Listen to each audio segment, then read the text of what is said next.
رمضان المبارک آتے ہی کیوں پاکستان میں ہر چیز مہنگی ہو جاتی ہے؟ اس کا ذمہ دار کون؟ کیا آپ، کیا میں، کیا تاجر برادری یا حکومت پاکستان؟ بہت سے سوالوں کے جوابات جاننے کی کوشش کریں گے ہم اس ویڈیو میں۔ میں ہوں علی ذوالفقار۔ یہ ویڈیو اصلاح برائے تنقید پہ مبنی ہے۔ مجھے بھلا کیا ضرورت پیش آئی کہ میں تنقید پہ مبنی ویڈیو بناؤں؟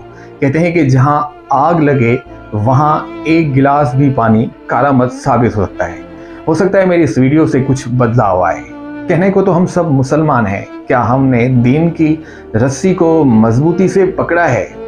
خود سے پوچھیں، دل پہ ہاتھ رکھیں، یقیناً جواب ہوگا نہیں۔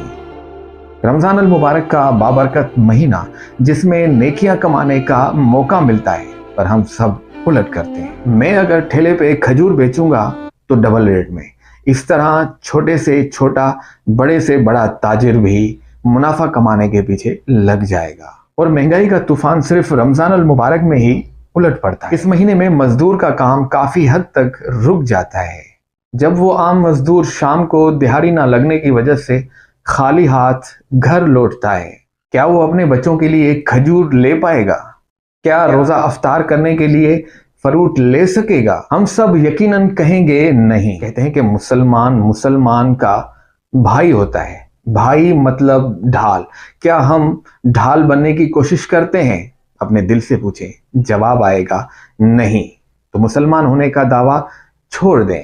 اللہ تعالیٰ قرآن میں انصاف، دیانتداری اور حلال کمائی کا حکم دیتا ہے، جبکہ دھوکہ دہی، فریب، ناجائز طریقے سے مال کمانے کو حرام قرار دیا گیا ہے۔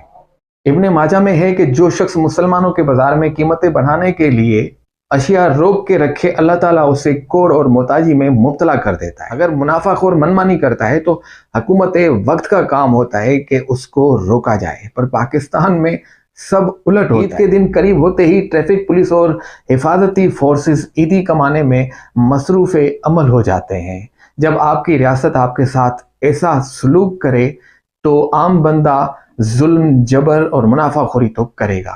میری باتیں کڑوی ضرور ہیں، پر کہتے ہیں کہ سچ کڑوا ہوتا ہے، اور کڑوے سچ سے اگر کسی کو فائدہ پہنچتا ہے تو یہ کڑوا سچ میں بار بار بولوں گا۔